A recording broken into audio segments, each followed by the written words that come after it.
नमस्कार, बहुत स्वागत है आप सभी का। आप देख रहे हैं न्यूज एट 4। मैं हूं आपके साथ जया मिश्रा। बुलेटिन की शुरुआत बड़ी खबर के साथ करेंगे और बड़ी खबर आपको बताएं हापुड़ से है। हापुड़ कचहरी के बाहर शूटआउट मामले में बड़ी कार्रवाई हुई है। इंस्पेक्टर और चौकी इंचार्ज भी सस्पेंड किए जा चुके हैं। सीओ सिटी वैभव पांडे को मुख्यालय से अटैच किया गया। इंस्पेक्टर कोतवाली सोमवीर सिंह सस्पेंड किए गए और कचहरी चौकी प्रभारी रमेश भी सस्पेंड किए गए हैं। एसपी हापुड़ दीपक भूकर ने कार्रवाई की है। ये बड़ी कार्रवाई देखने को मिली है। शूटआउट मामले में ये बड़ी कार्रवाई सामने आई है। मामले में सीओ सिटी को मुख्यालय अटैच किया जा चुका है। हापुड़ कचहरी के बाहर शूटआउट का ये मामला है जिसमें बड़ी कार्रवाई की गई। सोमवीर सिंह को सस्पेंड किया जा चुका है। इंस्पेक्टर कोतवाली हैं और कचहरी चौकी प्रभारी रमेश जो कि सस्पेंड किए जा चुके हैं। सीओ सिटी वैभव पांडे को मुख्यालय से अटैच किया जा चुका है और एसपी हापुड़ दीपक भूकर की तरफ से ये कार्रवाई की गई है।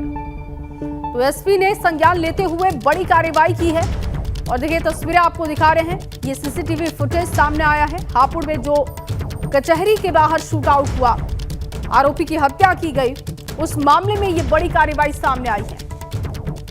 कचहरी चौकी को सस्पेंड किया जा चुका है। सीओ सिटी वैभव पांडे जिनको मुख्यालय अटैच कर दिया गया है। एसपी हापुड़ की तरफ से ये बड़ी कार्रवाई हुई है और देखिए इस मामले में 2 लोगों को सस्पेंड किया गया जबकि एक को मुख्यालय अटैच किया गया है। शूटआउट मामले में बड़ी कार्रवाई हुई है। लगातार आपको बता रहे हैं सोमवीर सिंह को सस्पेंड किया जा चुका है। कचहरी चौकी प्रभारी रमेश भी सस्पेंड किए जा चुके हैं। इसके अलावा आपको बताएं कि एसपी की तरफ से ये कार्रवाई की गई और सीओ सिटी को मुख्यालय से अटैच किया जा चुका है। सीओ सिटी एसएन वैभव पांडे मुख्यालय से अटैच किए जा चुके हैं। ये अहम कार्रवाई हुई है। 3 लोगों पर गाज गिरी है और शूटआउट मामले पर बड़ी कार्रवाई आप इसे कह सकते हैं। कोर्ट परिसर में शूटआउट पर बड़ी कार्रवाई की गई है और हापुड़ के एसपी ने ये एक्शन लिया है। दीपक भूकर की तरफ से ये कार्रवाई की है। उन्होंने ये बड़ा एक्शन लेते हुए सीओ सिटी एसएन वैभव पांडे को मुख्यालय अटैच कर दिया है। जबकि आपको बताएं कि कोतवाली इंस्पेक्टर सोमवीर सिंह सस्पेंड किए जा चुके हैं और इसके अलावा कचहरी चौकी प्रभारी है रमेश, वो भी सस्पेंड किए जा चुके हैं। अब तक 3 अधिकारियों पर गाज गिरी है और देखिए 2 लोगों को सस्पेंड किया गया है जबकि एक को मुख्यालय अटैच किया गया है। सीओ सिटी को मुख्यालय अटैच कर दिया गया है।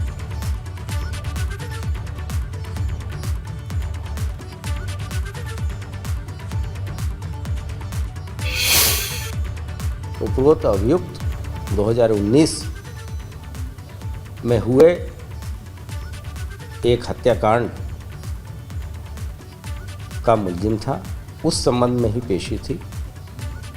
ये पुलिस ये थाना धौलाना का ये केस था। इस संबंध में स्थानीय स्तर पे कार्रवाई की जा रही है। जो अपराधी आए हैं उनकी पहचान की जा रही है। सीसीटीवी के रिकॉर्डिंग्स देख के मुख्यालय स्तर से उस वहाँ के सीओ को अटैच कर दिया गया है मुख्यालय से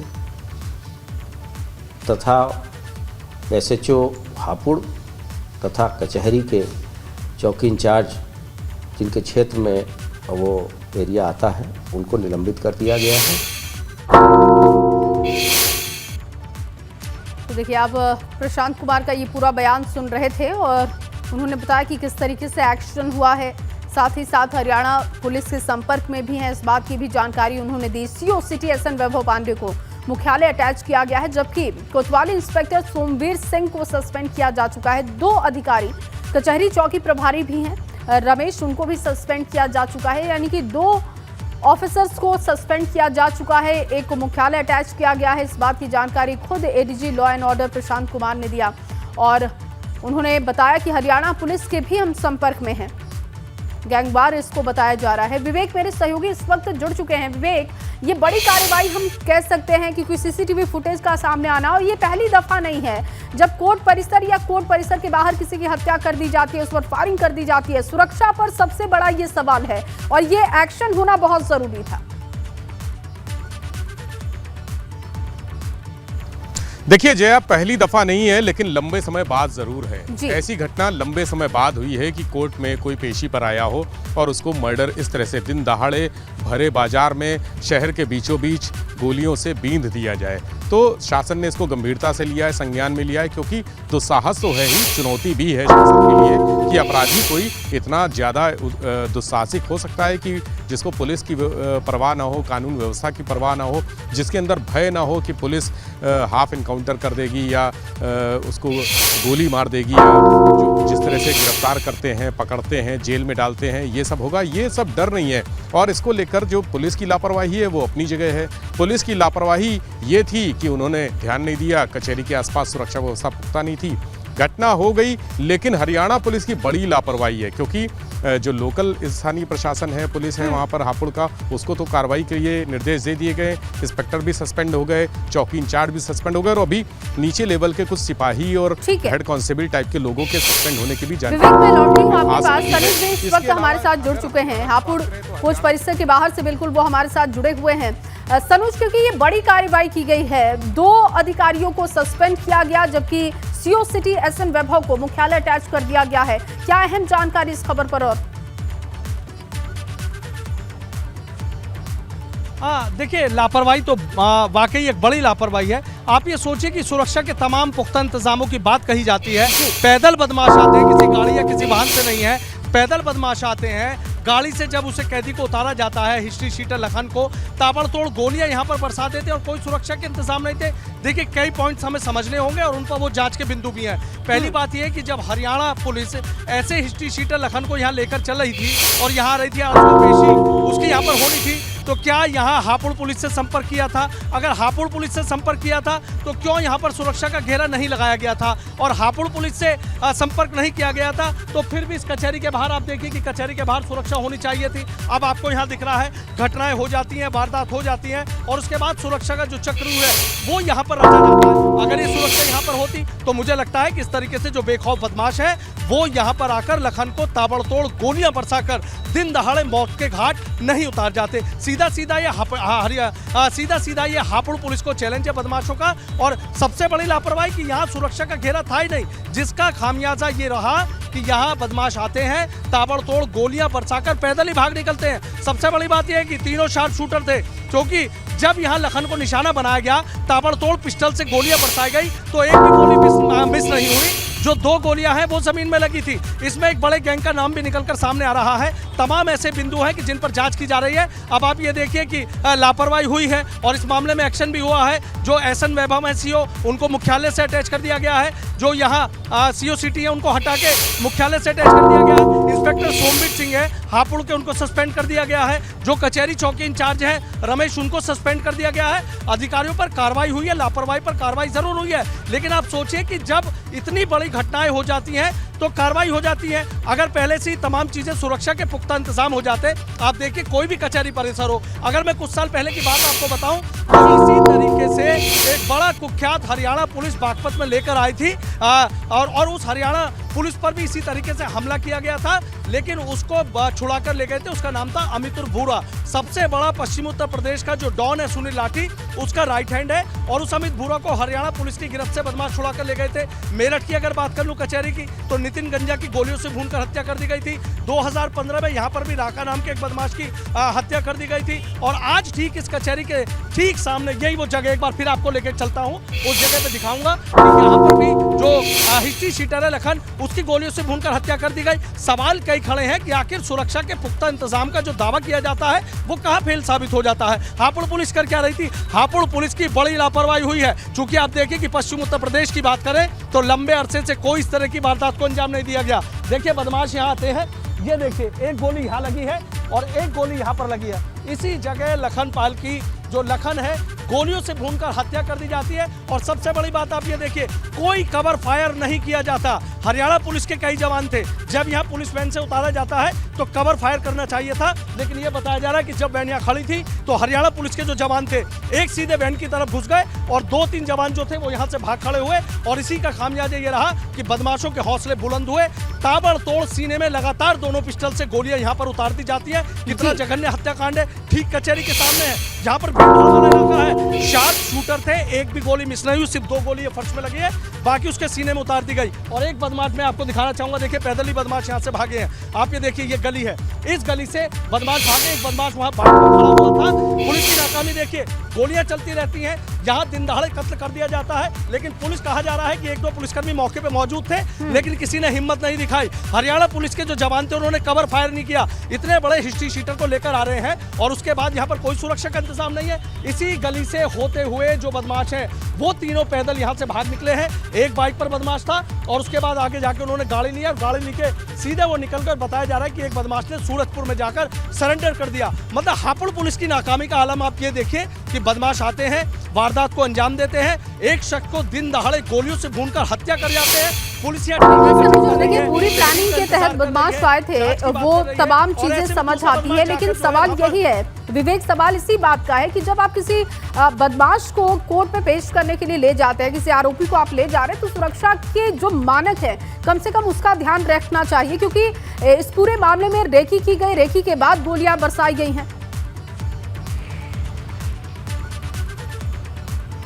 जया, एक एसओपी होती है, कोई भी अपराधी अगर कोर्ट से जेल से कोर्ट लाया जाता है, चाहे जेल वो लोकल हो या जिले से बाहर की हो या फिर स्टेट से बाहर की हो, एक एसओपी होती है, उसका पालन करना होता है। हरियाणा पुलिस ने भी एसओपी का पालन किया, लेकिन लापरवाही कहा नहीं, जब बदमाश गोलियां चला रहे थे तब वो खामोश हो गए और बैकफुट पे आ गए, यानी उन्होंने अपने आप को सुरक्षित करना ज़्यादा जरूरी समझा, बजाय इसके कि जिस मुलजिम को ला रहे हैं वो भी उनकी सुरक्षा की जिम्मेदारी थी, उस लखन की सुरक्षा भी उनकी ही जिम्मेदारी थी, लेकिन वो बैकफुट पर आ गए और उन्होंने एक फायर तक नहीं किया। बचाव में अगर एक फायर कर देते तब ये माना जाता कि आपने लड़ाई की, लुटेरों को, हत्यारों को पकड़ने के लिए एक मुजाहिमत करने की कोशिश की, कुछ विरोध किया, लेकिन उनकी तरफ से फायर तो नहीं हुआ, भाग खड़े हुए वहां से। ये इस बात को शासन ने गंभीरता से लिया है, डीजीपी मुख्यालय ने गंभीरता से लिया है, इसके लिए एक चिट्ठी भी लिखी जा रही है। दूसरी बात कि जिस तरह से कैदी को लाने की प्रक्रिया होती है, पहले ये होता है कि जिस जगह पर ला रहे हैं, जिस जनपद में ला रहे हैं या जिस थाना क्षेत्र में ला रहे हैं, वहां पर वहां की पुलिस को इन्फॉर्म किया जाता है, यानी एसओपी का ध्यान रखना होगा और विवेक इसके साथ साथ जो बड़ी लापरवाही हुई उस पर एक्शन हुआ, ये एक बड़ा मैसेज भी जाना चाहिए कि आगे से इस तरीके की घटनाओं पर रोक लगे और लगाम लग सके। बहुत शुक्रिया आप दोनों का तमाम जानकारी के लिए।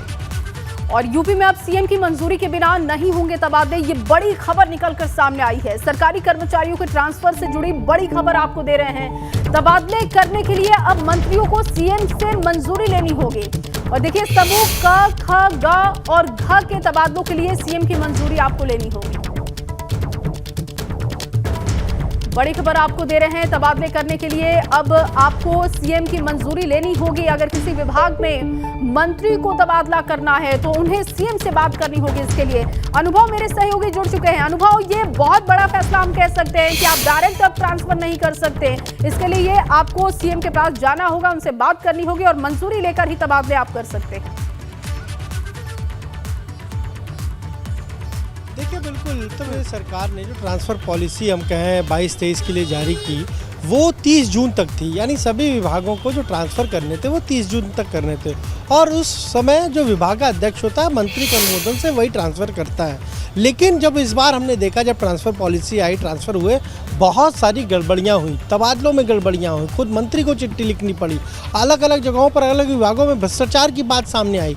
और उसके बाद जब तबादला सेशन ख़त्म हो गया तब भी कुछ विभागों में ट्रांसफ़र किए गए। कृषि विभाग में वाराणसी मंडल में कुछ लोगों के तबादले कर दिए गए।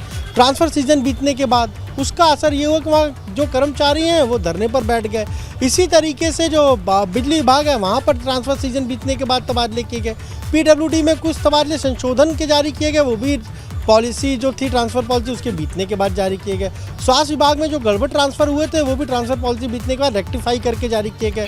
तो तमाम जगहों पर जो ट्रांसफ़र हुए, ट्रांसफ़र पॉलिसी बीतने का, उसके बाद ये तय हुआ कि मुख्यमंत्री से अनुमोदन लेना होगा। हालांकि ये पहले से ही पॉलिसी है, इसमें कुछ नया नहीं है।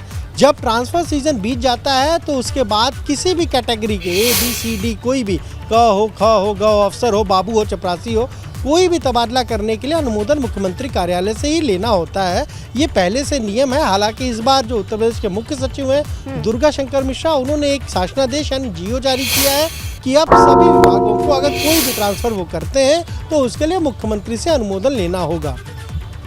बहुत शुक्रिया अनुभव तमाम जानकारी के लिए। खबरों में आगे बढ़ेंगे और बात योगी कैबिनेट की करते हैं। योगी कैबिनेट की बैठक में आज 16 प्रस्ताव पास किए गए। इनमें कई बड़े फैसले शामिल हैं। कैबिनेट ने डिफेंस इंडस्ट्रियल कॉरिडोर के लिए नई पॉलिसी को पास कर दिया है। इसके अलावा नगर विकास के कई प्रस्तावों पर भी मुहर लग चुकी है। साथ ही आपको बताएं कि कुकरेल में नाइट सफारी पार्क को मंजूरी मिल चुकी है। कैबिनेट में औद्योगिक विकास विभाग के प्रस्ताव को भी पास किया गया।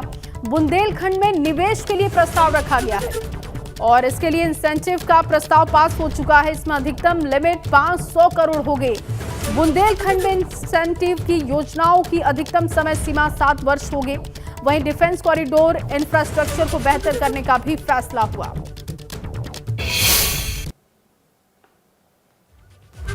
में एक नई नगर पंचायत मानधाता बाजार के गठन का आज प्रस्ताव माननीय मंत्रिपरिषद ने स्वीकृत किया है। उसी प्रकार जौनपुर जिले की नगर पालिका परिषद ऑलरेडी है, नगर पालिका परिषद मुंगेराबाद शाहपुर, जिसके क्षेत्रफल में हम लोग थोड़ा बढ़ोतरी कर रहे हैं, विस्तार कर रहे हैं। इस प्रकार इनके साथ अब हमारे कुल नगर निकायों की जो संख्या थी वो 752 हो जाती है। 17 नगर निगम, 199 नगर पालिका है और 536 नगर पंचायत है। लखनऊ में कुकरेल वन क्षेत्र, जिसे आप सब लोग वाकिफ होंगे, उस वन क्षेत्र में कुकरेल नाइट सफारी पार्क की स्थापना का निर्णय लिया गया है। ये लगभग लखनऊ के वन क्षेत्र में पूर्वी और पश्चिमी ब्लॉक में लगकर 2027 के लगभग हेक्टर क्षेत्र में वन जंगल जो हैं उनको बिना डिस्टर्ब किए 150 एकड़ क्षेत्र में प्राणी उद्यान और 350 एकड़ क्षेत्र में नाइट सफारी की स्थापना का प्रस्ताव पर निर्णय लिया गया है। इसमें लखनऊ स्थित नवाब वाजिद अली शाह प्राणी उद्यान जो लगभग 26 हेक्टर में है, उसको भी डिस्प्लेस करते हुए इस एक बड़े क्षेत्र प्रस्तावित नाइट सफारी में शिफ्ट किया जाना भी इसी में सम्मिलित रहेगा। और बुलेटिन में अब आपको दिखाते हैं अमेठी से एक दर्दनाक हादसे की सीसीटीवी तस्वीरें, जहां एक तेज रफ्तार से आ रही पिकअप ने बाइक को टक्कर मार दी।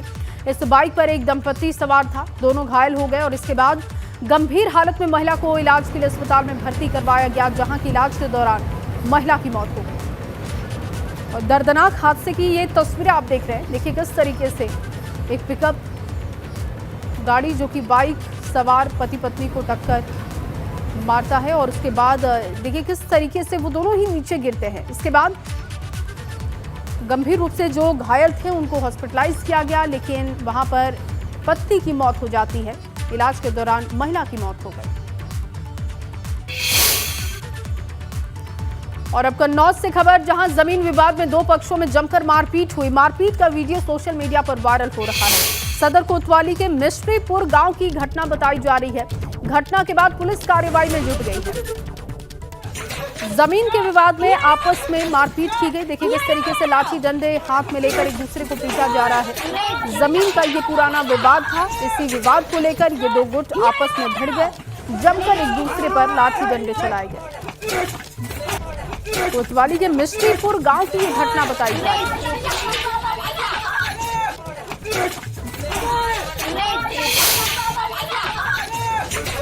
और अब आपको दिखाते हैं गाजियाबाद की तस्वीर। दरअसल गाजियाबाद के लोनी में पिटाई का लाइव वीडियो सामने आया है। तस्वीरों में महिलाएं एक दूसरे को लाठी डंडों से पीटते हुए आपको दिखाई देंगी।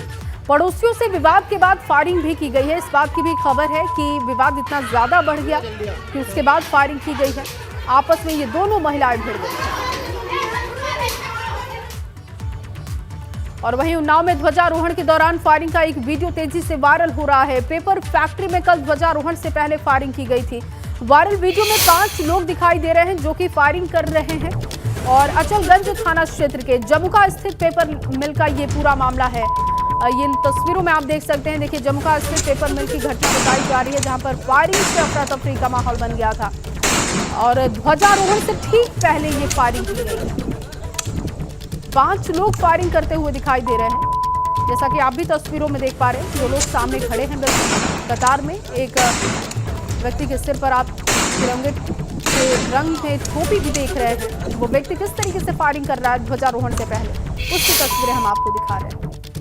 और इसी खबर के साथ इस बुलेटिन में बस इतना ही। आप बने रहिए एबीपी गंगा के साथ।